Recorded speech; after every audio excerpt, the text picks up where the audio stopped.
Ce que Dieu veut pour les hommes, c'est deux choses. C'est d'abord amener des gens qui sont perdus à la connaissance de Jésus pour qu'ils soient sauvés. Et ensuite, ceux qui sont sauvés, il veut les amener à marcher d'une manière digne de lui. Vous voyez le programme du Seigneur? Mais l'essentiel, c'est d'abord d'être sauvé. Et être sauvé, vous le savez, ce n'est pas appartenir à une religion chrétienne, c'est être né de nouveau. Il faut absolument que tous les chrétiens ou tous ceux qui se disent chrétiens puissent être sûrs dans leur cœur qu'ils sont passés par une nouvelle naissance, qu'ils sont changés, ils ont changé de nature. Ils sont passés d'une nature de pécheur à une nature de saint. D'un coup. Après, il faut que ces saints-là marchent saintement. Il y a des saints qui ne marchent pas très saintement, mais ils sont saints quand même. S'ils sont saints, ils doivent sentir dans leur cœur une tristesse parce qu'ils ne marchent pas comme Dieu voudrait. Quand je lisais au début de ma conversion le sermon sur la montagne, le sermon que Jésus adressait à ses disciples, c'est un sermon très fort. Jésus dit dans ce sermon, soyez parfaits comme votre Père céleste est parfait. Vous réfléchissez à ça? Soyez parfaits comme Dieu est parfait. L'apôtre Pierre dit, soyez saints comme Dieu est saint. Alors, est-ce que vous pensez que c'est possible, ça, tant qu'on est vivant sur cette terre? Oui? Il y en a qui disent oui, franchement, d'autres. Est-ce que vous pensez qu'il est possible de marcher sur cette terre comme Jésus a marché? Vous pensez vraiment que c'est possible? Non, il y en a qui disent non, il y en a qui disent oui. En fait, c'est possible, mais il faut savoir comment. Si vous essayez de le faire par vos propres forces, alors là, c'est impossible. Mais si vous laissez la puissance de Dieu, la puissance du Saint-Esprit, vous conduire dans la volonté de Dieu, alors là, c'est Dieu qui vous porte. Il faut qu'on se laisse porter par Jésus. Parce que tout ce que Dieu fait dans nos vies, nous devons le vivre par la foi. Le salut se reçoit par la foi. C'est quand tu crois que Jésus est mort pour toi, qu'il a payé pour tes péchés, quand tu crois ça dans ton cœur, que tu le confesses avec ta bouche, tu es sauvé. Tes péchés sont pardonnés. C'est merveilleux d'avoir tous ces péchés pardonnés. Vous vous rendez compte? Toute la dette qu'on avait accumulée devant Dieu à cause de nos péchés, Dieu dit, j'efface tout, on repart à zéro. Parce qu'il y en a un qui a payé pour toi, c'est Jésus. Ça, c'est glorieux. Mais dans le plan de Dieu, il avait encore quelque chose de plus grand. Parce que si Jésus efface nos péchés, mais s'il ne nous change pas dans notre cœur, on va recommencer à pécher tout le temps. Et on va passer notre vie à confesser nos péchés, à recevoir le pardon, confesser nos péchés, recevoir le pardon. C'est pas comme ça que Jésus veut qu'on marche. Il veut nous apprendre à pécher de moins en moins. Il veut nous apprendre à ne plus pécher du tout. Et là, il faut un miracle de Dieu. Dans beaucoup d'églises, que je connais en France, ici peut-être que c'est différent, mais je ne crois pas, parce que l'homme est le même partout. Il y a beaucoup d'églises où on explique aux chrétiens que tant qu'ils seront sur cette terre-là, ils vont être des pécheurs pourris. On lit des passages où c'est écrit « Le cœur de l'homme est mauvais, l'homme est désespérément mauvais, tous les hommes sont pécheurs de nature », et c'est vrai. Mais une fois que tu viens à Jésus et que Jésus pardonne tes péchés, il change ta nature. Il te fait passer par une nouvelle naissance spirituelle. C'est ça qui compte. Vous pouvez appartenir à une religion chrétienne pendant des années, vous pouvez aller dans des cultes, des réunions, chanter, dire je suis chrétien, mais c'est pas ça qui vous sauve. Vous pouvez même être baptisé, c'est pas ça qui vous sauve. Ce qui sauve, c'est la foi en Jésus-Christ. Comprendre que nous sommes pécheurs de naissance terrestre, que le salaire du péché c'est la mort, mais que Jésus est mort pour les pécheurs. Et que tous ceux qui croient en Jésus reçoivent le pardon et une vie nouvelle. Alors ce matin je lisais, je vais vous le lire pour que tout le monde partage les mêmes passages, dans 2 Corinthiens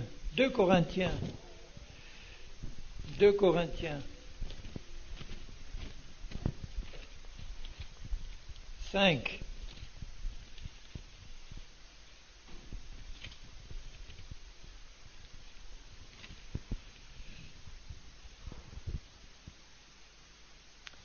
« 2 Corinthiens 5, et j'avais commencé à lire au verset 14. « Car l'amour de Christ nous presse, parce que nous estimons que si un seul est mort pour tous, tous sont donc morts.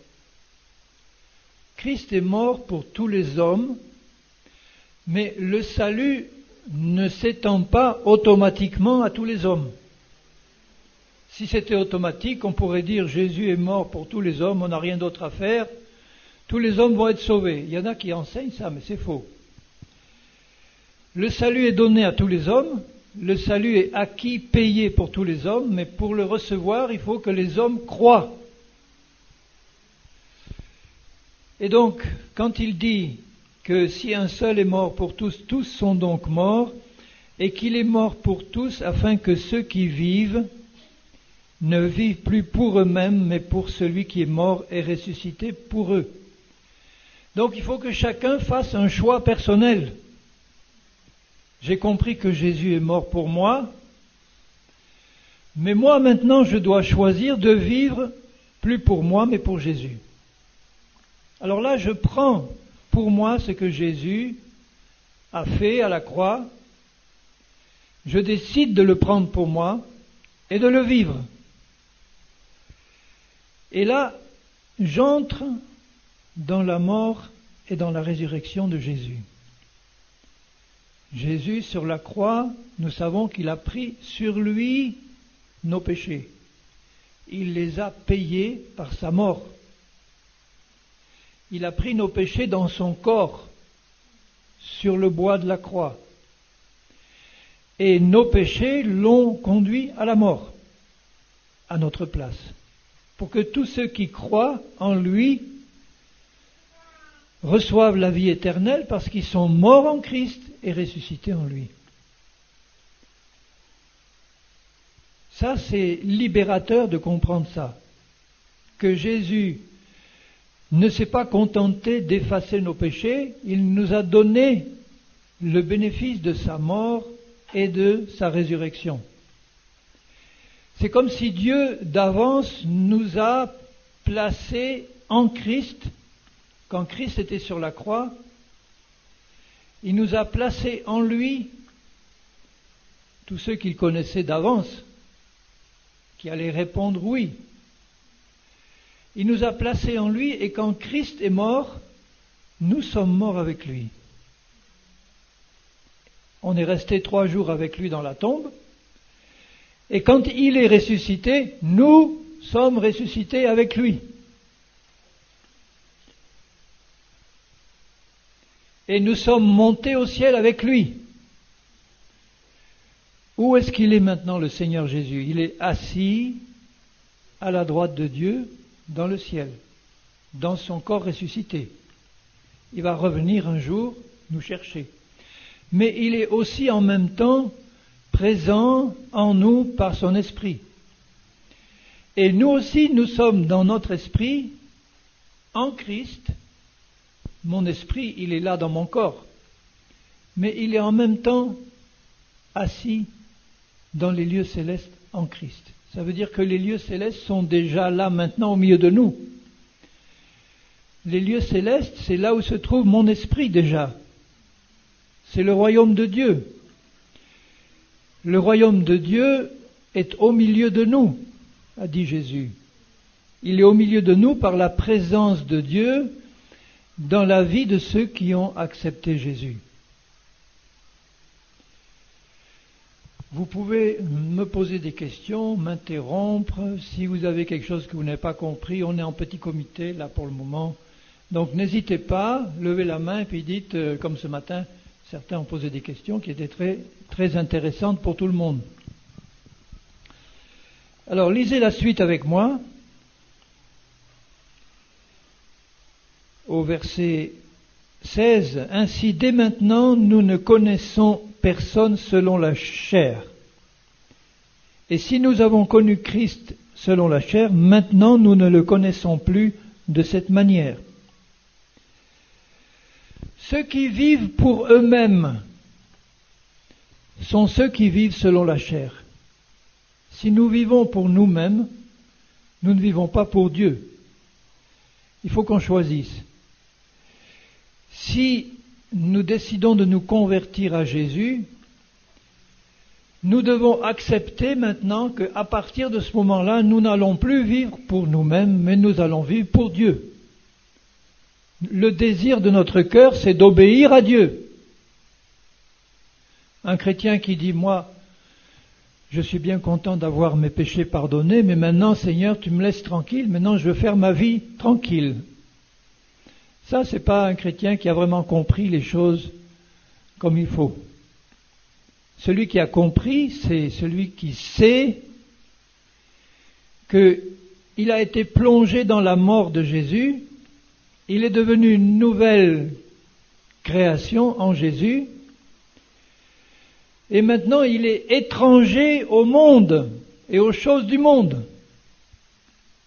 On est des voyageurs et des pèlerins sur la terre. Notre cœur n'est pas attaché aux choses de la terre, mais aux choses de Dieu et du ciel. Mais la chair, elle est attachée aux choses de la terre. On va voir ce que c'est que cette nouf.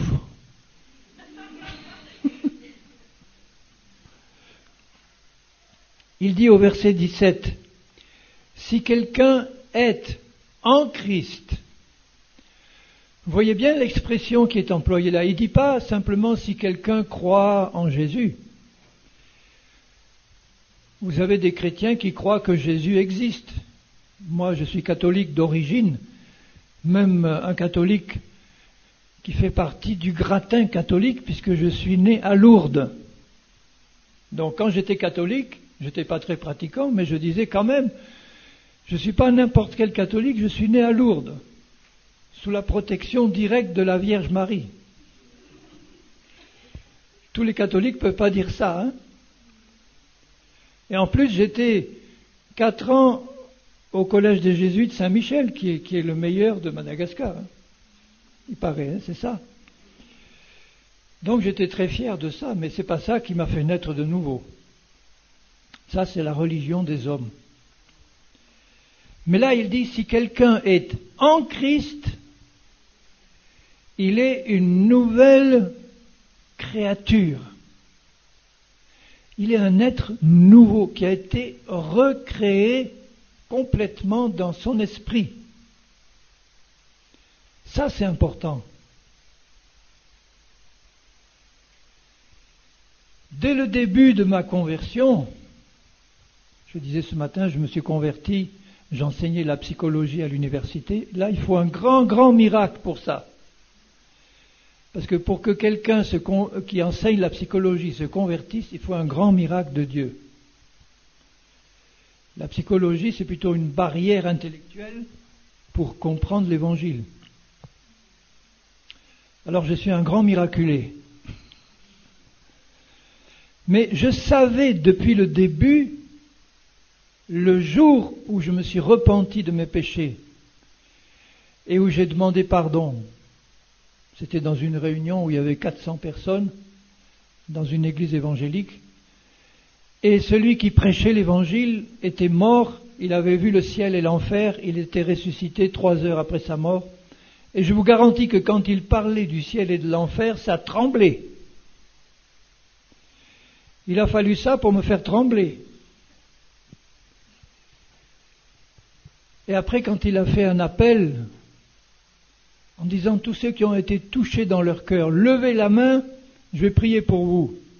Et moi, j'étais au fond, et je me disais, il n'est pas question que tu te fasses repérer, parce que si un de mes étudiants me voit là, ma réputation, elle est perdue. Mais dans mon cœur, j'ai demandé pardon. Et Dieu, il m'a pris quand même si je n'ai pas levé ma main. Et là, sur ma chaise, je suis né de nouveau, je le sais, je l'ai senti. J'ai senti la joie et la paix de Dieu remplir mon cœur. Mais mes problèmes n'ont pas été résolus à partir de ce jour-là complètement. Je savais que quelque chose était changé en moi. J'ai eu envie de lire cette Bible. Et la personne de Jésus m'a tiré directement. Là, j'ai commencé à comprendre la Bible. Et pendant 1 an, j'ai lutté contre le baptême. Et j'étais né de nouveau. Je lisais la Bible. Chez les jésuites, j'avais fait du grec. Ça m'a beaucoup aidé. Parce que dans la Bible grecque, baptizo, ça veut dire plonger. Et je savais que chez les catholiques, on ne m'avait pas plongé. On m'avait mis quelques gouttes d'eau sur la tête quand j'étais un bébé. Je n'étais pas du tout demandeur ni participant volontaire. Et on m'avait dit, maintenant que tu as reçu ces quelques gouttes, maintenant tu es enfant de Dieu. Mais j'étais un drôle d'enfant de Dieu qui vivait dans le péché. J'étais pas du tout un enfant de Dieu. J'étais plutôt un fils du diable. Très bien élevé, mais un fils du diable quand même. Alors que là, l'Esprit de Dieu travaillait dans mon cœur pour me montrer que le baptême que j'avais reçu bébé n'était pas le bon baptême chrétien. Et il a fallu 1 an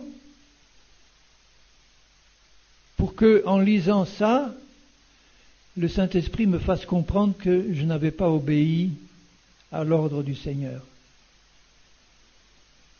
Et quand je suis retourné 1 an après dans cette église où j'avais écouté l'Évangile pour la première fois, c'était un collègue de l'université qui m'avait invité là.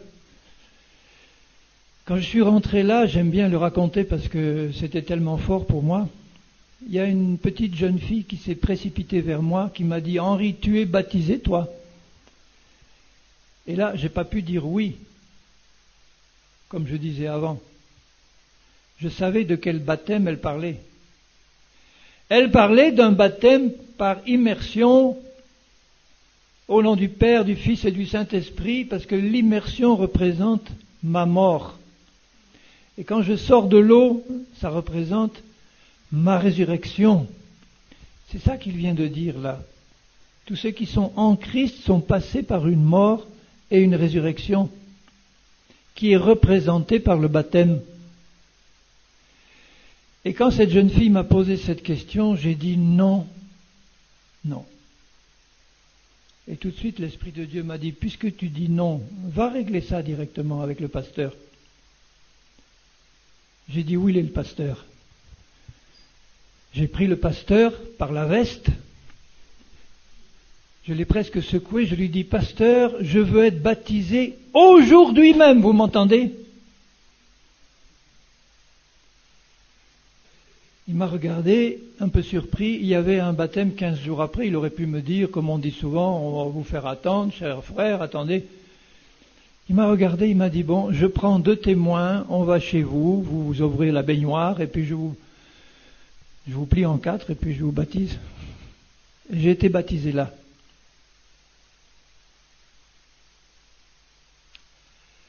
Mais j'étais né de nouveau 1 an avant.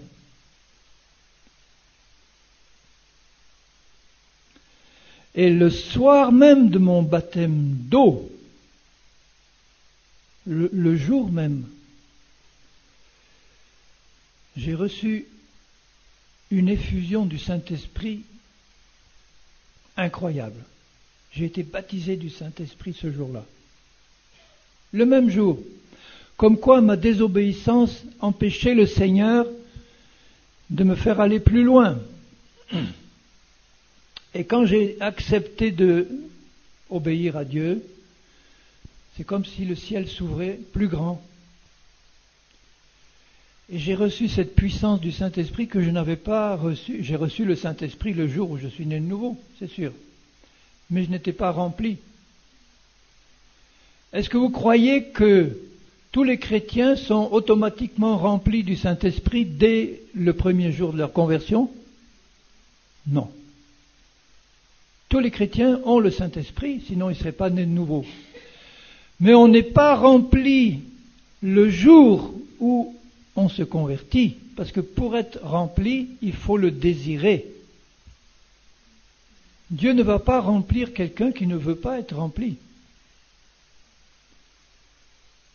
Mais Dieu veut nous remplir. Qu'est-ce qu'il faut faire pour être rempli du Saint-Esprit? C'est extrêmement simple. Il faut le désirer et il faut le demander à Dieu.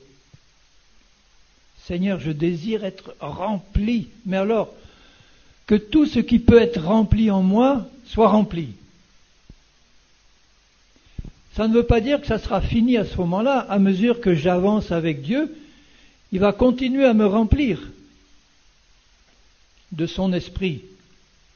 Quand mes limites vont s'élargir, quand les saletés qu'il peut encore y avoir dans ma vie sont purifiées, ça laisse de la place pour le Saint-Esprit, pour me remplir encore plus.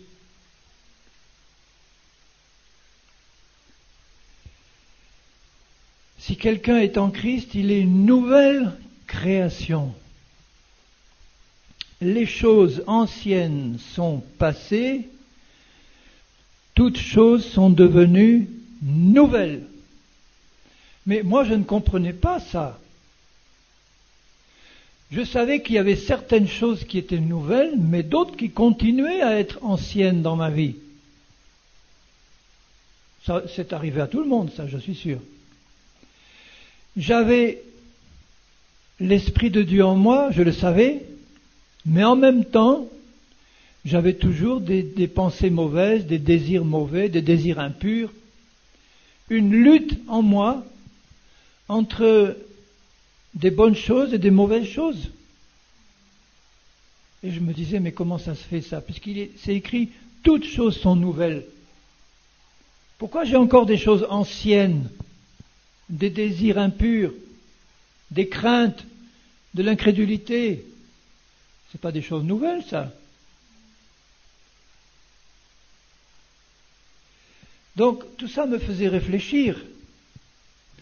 La suite, lisez-la avec moi. Je passe les versets, je suis au verset 17, et je passe directement au verset 21. 2 Corinthiens 5, 21. Celui qui n'a pas connu le péché, c'est Jésus-Christ. Dieu l'a fait devenir péché pour nous. Le mot grec qui est traduit par péché peut être aussi traduit par sacrifice pour le péché, substitut pour le péché. Donc Jésus est devenu péché pour nous sur la croix, afin que nous devenions en lui justice de Dieu. Si vous réfléchissez un peu à ça, c'est très très fort. Dieu veut faire de nous une nouvelle création, et cette nouvelle création, elle est justice de Dieu en Christ. Elle devient justice de Dieu en Christ, la nouvelle création. C'est donc pas simplement que nous recevons la justice de Dieu, c'est pas seulement ça. Nous devenons justice de Dieu en Christ, dans la nouvelle création que nous sommes.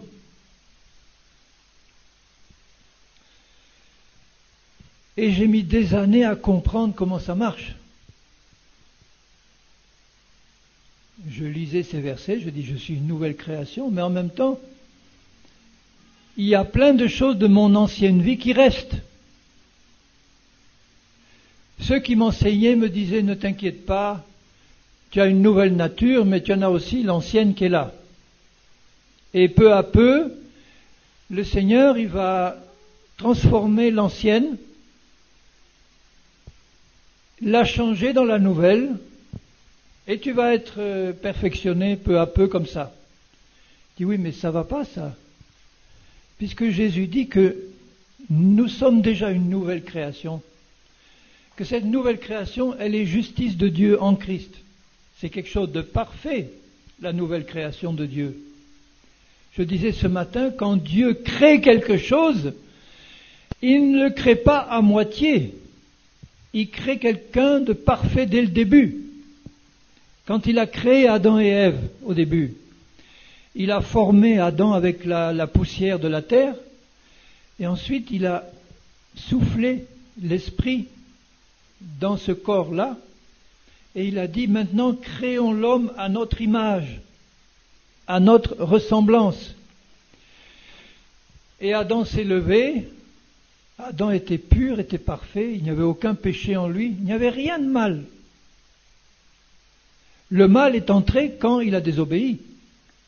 Mais quand il a été créé, il était parfait, il était pur, il était saint. Il ne devait même pas mourir physiquement. Il avait la vie éternelle. Parce que Dieu l'avait créé comme ça, à son image. Quelle est l'image de Dieu? C'est Jésus. Jésus, c'est l'image visible du Père invisible. Quand tu vois Jésus, ceux qui ont vu Jésus quand il était sur la terre, ils ont vu Dieu le Père en la personne de Jésus. Ça veut dire que le Père et le Fils sont distincts, mais ils forment un seul Dieu unique avec le Saint-Esprit, qui se manifeste éternellement en trois personnes distinctes, de même que cette lampe-là se manifeste en lumière et en chaleur en même temps, et en électricité, mais l'électricité on ne la voit pas, mais elle y est là-dedans. Donc vous avez à la fois l'électricité, la lumière et la chaleur, tout ça, ça forme qu'une seule unité qui prend trois formes distinctes, personnelles, éternelles, des trois personnes qui composent le Dieu unique. Bon, c'est un peu, on ne peut pas expliquer ça intellectuellement, hein. Mais c'est pour dire que cet homme nouveau qui a été créé parfait dès le début. De même, quand nous passons par une nouvelle naissance spirituelle, quelle est la partie de nous qui est recréée à neuf? C'est notre esprit. Ce n'est pas notre corps qui est encore recréé. Notre corps est resté le même. Il n'a pas changé au moment de notre conversion, notre corps physique. Dieu peut le renouveler par son esprit, mais mon corps n'a pas changé. Depuis le moment où je me suis converti, j'ai perdu quelques cheveux, quelques dents, bon. Mais mon esprit, lui, est tout neuf. Il est parfait. Mon esprit est en bonne santé. Alors j'expliquais ce matin à ceux qui étaient là quelque chose de fondamental. Il faut à tout prix que d'une part on fasse la différence entre la vieille nature et la nouvelle nature, et qu'on fasse la différence entre la chair et la vieille nature. Si on n'a pas compris ça clairement, on aura du mal à marcher comme il faut. L'homme,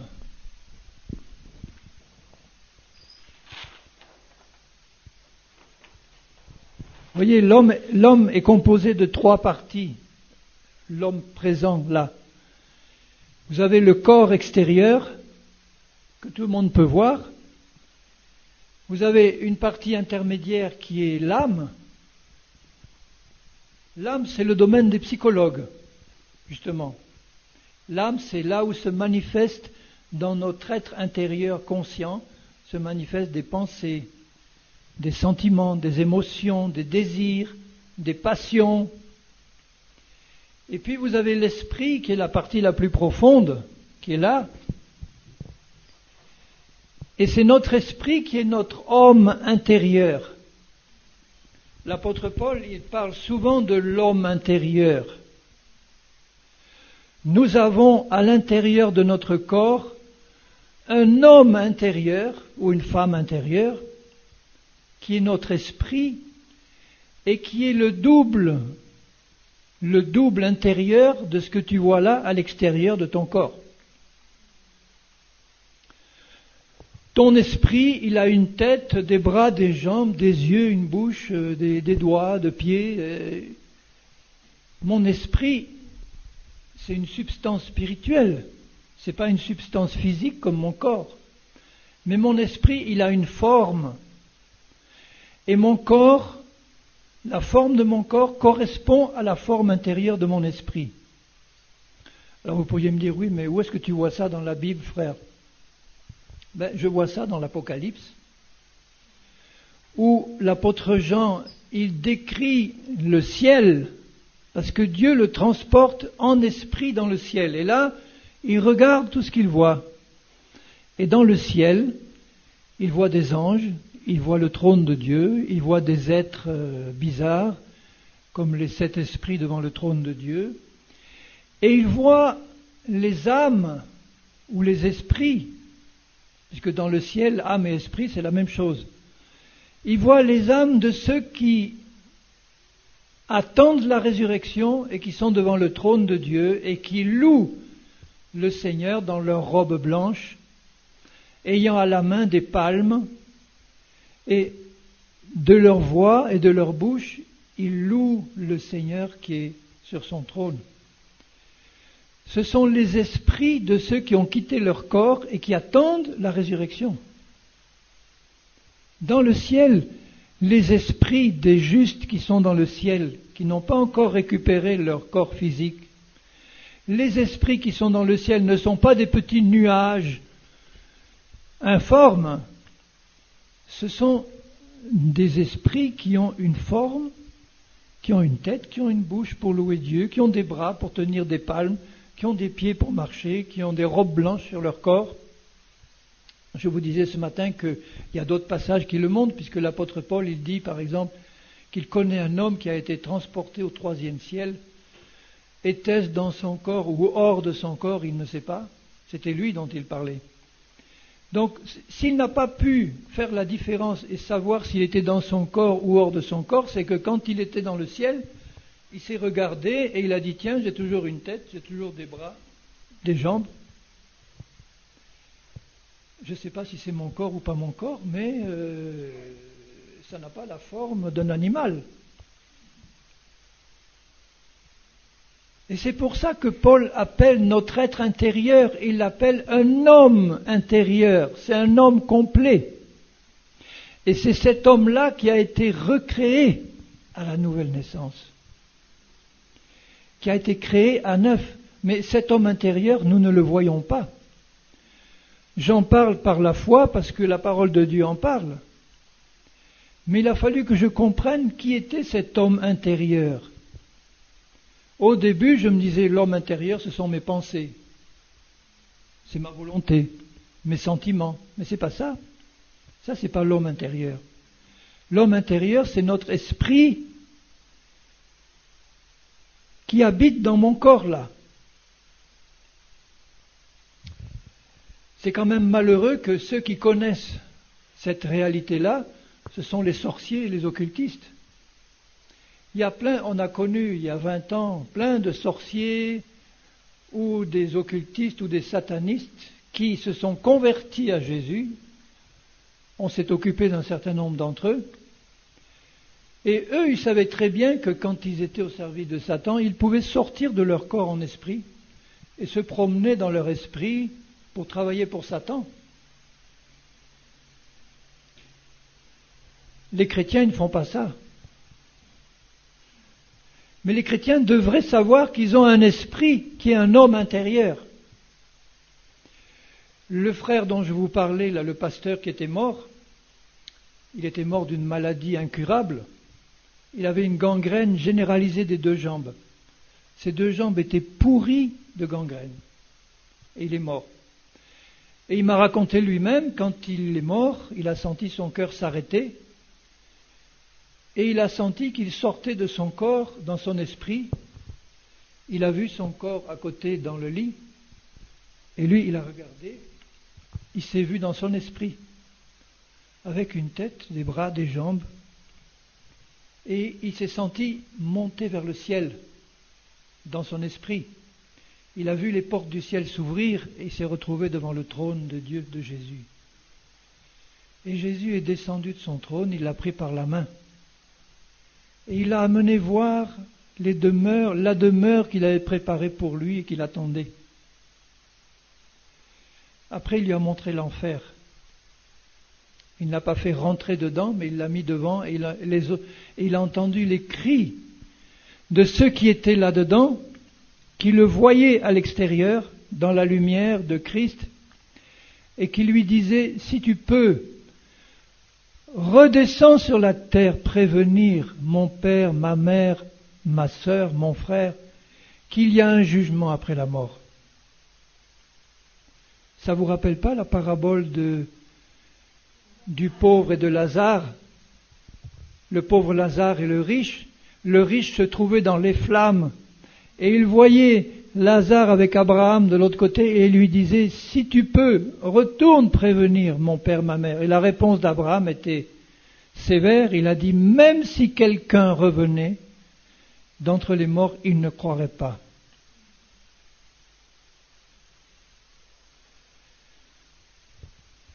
Et ça a été en fait mon cas.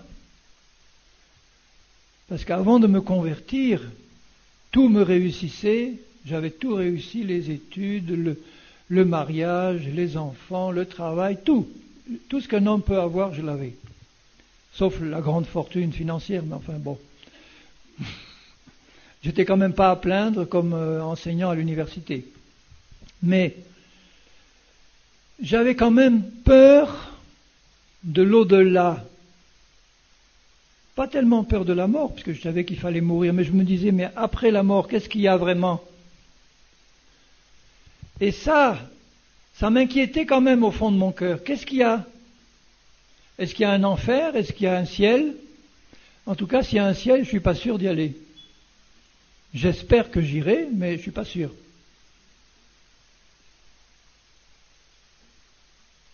Et je voulais surtout rencontrer quelqu'un qui me dit, je connais Dieu.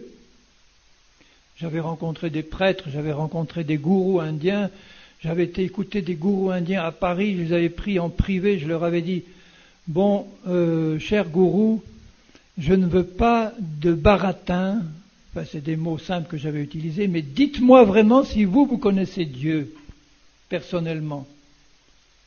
J'avais demandé ça à des prêtres. Personne ne m'avait dit, moi je connais Dieu. Ils me disaient tous, je crois en Dieu. Mais ça ne m'intéressait pas des gens qui croient en Dieu. Parce qu'on peut croire en Dieu qui n'existe pas.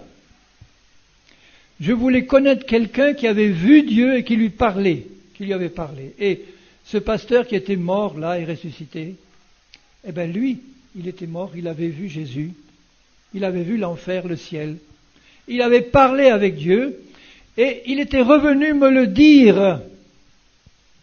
Et moi j'étais devant lui, j'écoutais ça, je dis bon, il y a là un miraculé, il a été constaté mort pendant 3 heures, les médecins avaient signé un certificat de décès, et voilà qu'il revient avec sa gangrène. Et 3 jours après, la gangrène a disparu miraculeusement, les chairs se sont reformées, la peau a repoussé. Si Dieu ressuscite les morts, il peut guérir un gangréneux. Et cet homme me racontait ça, et moi, incrédule, j'écoutais, je dis bon, je peux pas. Il y a eu un miracle, c'est sûr, mais je suis lourdé, moi je crois au miracle.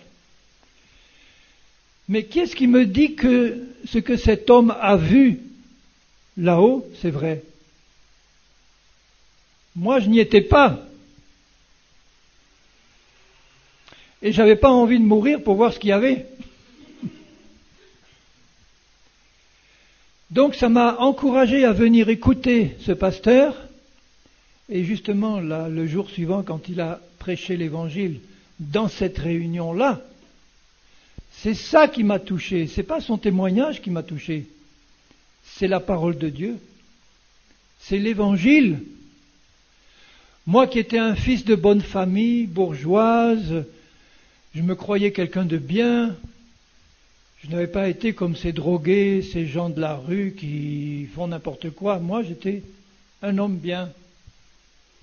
Un gros orgueilleux, un gros pharisien. Et là, l'évangile qui m'était annoncé, c'était clair, qui disait « Tous les hommes sont pécheurs, toi aussi tu es un pécheur. Et Jésus est mort pour toi, et si tu ne crois pas en Jésus, tu es perdu. Maintenant tu es perdu. Si tu meurs maintenant, tu vas en enfer direct. Mais Jésus est mort par amour pour toi. Et si tu te tournes maintenant vers lui, dans ton cœur, et que tu lui demandes pardon, tu vas être pardonné. » Et c'est ça qui m'a touché. Et quand j'ai fait ça dans mon cœur, là je suis passé par une nouvelle naissance. Et cette paix et cette joie ne m'ont jamais quitté depuis... je me suis converti, j'avais 33 ans et demi, j'en ai 69. Je me rajeunis de 10 ans. 69. Eh bien, j'ai toujours cette joie et cette paix. Mais j'ai passé des années après à comprendre comment marcher d'une manière digne de Dieu. Ça, c'est le problème de tous les chrétiens nés de nouveau. Si tu es né de nouveau, tu ne dois pas passer ton temps à pécher, demander pardon, repécher, demander pardon et n'avoir jamais la victoire sur le péché. Alors que Jésus te dit, tu dois marcher comme moi j'ai marché. Et ça m'a travaillé. Et j'ai commencé à comprendre, quand j'ai compris ça, que mon esprit était un homme intérieur nouveau, et que ma nouvelle nature était pure et parfaite en Christ, et que je n'avais pas besoin de courir derrière la perfection comme je le faisais. J'avais à recevoir le cadeau de Dieu en Jésus-Christ. Ce matin, il y a un frère qui était là, qui a posé une question très juste. Il s'est levé, il a dit, bon, d'accord, mais si quelqu'un dit, un chrétien dit, maintenant je suis parfait, je suis pur, je suis parfait, il n'y a plus rien à faire. J'ai plus besoin de lire la Bible, j'ai plus besoin de prier. Tout est déjà bon. Et je lui ai dit, mais cette pensée-là, est-ce qu'elle est charnelle ou est-ce qu'elle est spirituelle? Il a dit, elle est charnelle. Parce que à quoi ça me servirait d'arriver devant vous et de dire, vous voyez, je suis parfait en Christ, j'ai reçu un esprit parfait, et vous me voyez vivre, et vous voyez que je fais des choses qui ne sont pas du tout parfaites.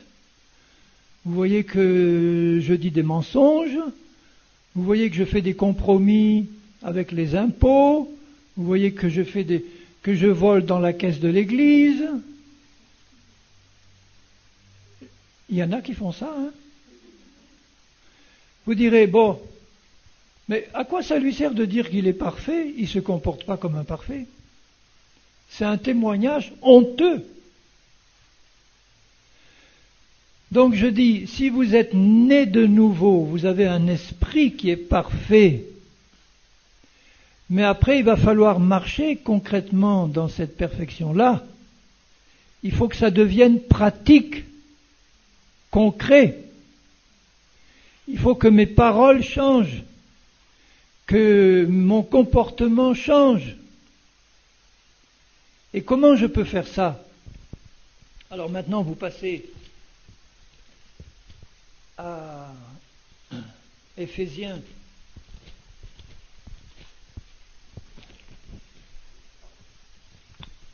C'est ce passage-là qui m'a éclairé le plus. Éphésiens 4.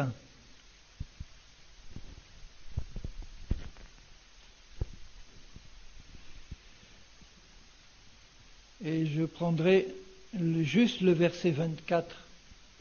Je reviendrai après au verset précédent, mais je ferai comme ce matin, je prendrai le verset 24, où Paul dit aux chrétiens nés de nouveau, il leur dit, il faut revêtir l'homme nouveau, créé selon Dieu, dans une justice et une sainteté que produit la vérité. Alors maintenant, vous avez compris que l'homme nouveau, c'est votre esprit qui est à l'intérieur de vous. Cet esprit, il est pur et parfait. Il est justice de Dieu en Christ. Et là, il nous dit quelque chose qui est encore nouveau. Il nous dit que cet esprit, cet homme nouveau, il a été créé. C'est une création, c'est pas une amélioration de mon vieil homme. L'homme ancien, le vieil homme, c'était mon esprit avant que je me convertisse. Cet esprit-là était coupé de Dieu. Il vivait dans la mort et dans le péché. Et il a été recréé, il a été créé de nouveau, pur, saint, parfait, puisqu'il dit là, créé selon Dieu, à l'image de Dieu. Si tu peux voir ton esprit par la foi, si tu peux voir ton esprit régénéré, ton esprit qui est créé à nouveau, tu peux voir qu'il a été créé exactement à l'image de Jésus. Quand tu vois Jésus dans les évangiles, tu vois le Fils de Dieu incarné sur la terre, eh bien lui c'est le modèle parfait, et Dieu le Père, quand il m'a recréé dans mon esprit, il a pris Jésus, le modèle parfait, et il a dit, bon, on va recréer Henri selon le modèle de Jésus, pour que Jésus puisse venir habiter là-dedans, dans cet homme nouveau, et qu'il puisse se manifester au travers de cet homme nouveau-là. Dieu ne peut pas se manifester au travers de ma vieille nature, impossible. Il doit se manifester au travers d'une nature nouvelle qui est exactement créée à son image, qui est reliée à Dieu. Nous sommes fils et filles de Dieu, Paul dit, participants de la nature divine. La différence entre mon esprit et Jésus, c'est que Jésus est Dieu, et mon esprit, c'est une création, c'est pas Dieu.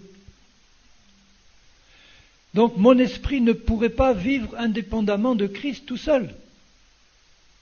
Mais Dieu le crée pour le relier à Jésus qui vient habiter dans mon esprit, comme mon esprit habite en lui, Christ en moi et moi en lui, pour que toute la vie de Jésus puisse se manifester au travers de mon esprit nouveau.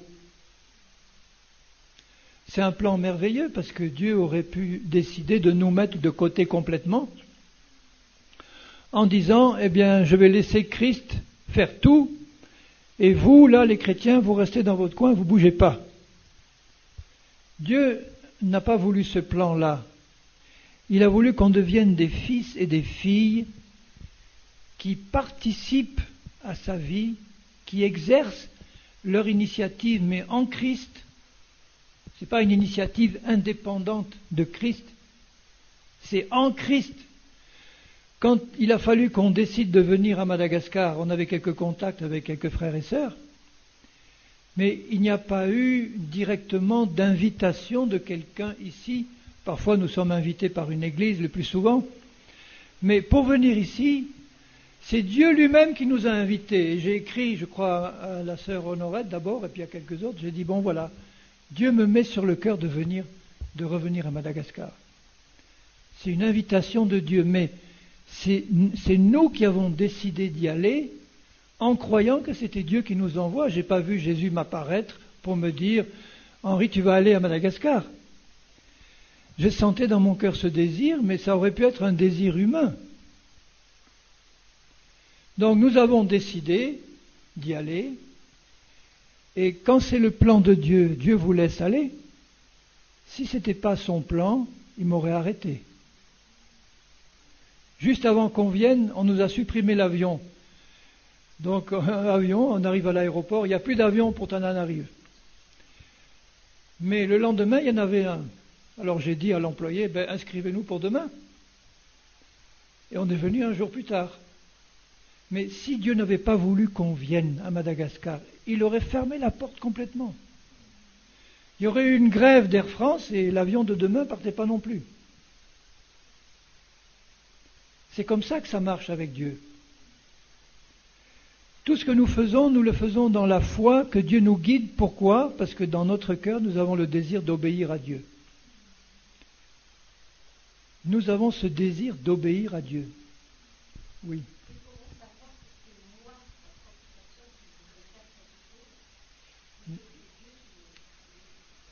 Parce que Dieu t'a donné une personnalité qui a des désirs. Ma nouvelle nature, elle a des désirs. Et les désirs de ma nouvelle nature, c'est de faire la volonté de Dieu. Mais la chair qui habite dans mes membres, je vais expliquer ce que c'est un peu plus en détail, elle a des désirs contraires à la volonté de Dieu. Mais moi, en tant qu'individu conscient, qui sait qui est un enfant de Dieu, tu sais que tu es enfant de Dieu. Donc, dans ton cœur, tu dois dire « Je désire faire ta volonté ». Ce désir-là ne peut pas venir de Satan ni de la chair. « Je désire faire ta volonté, Seigneur ».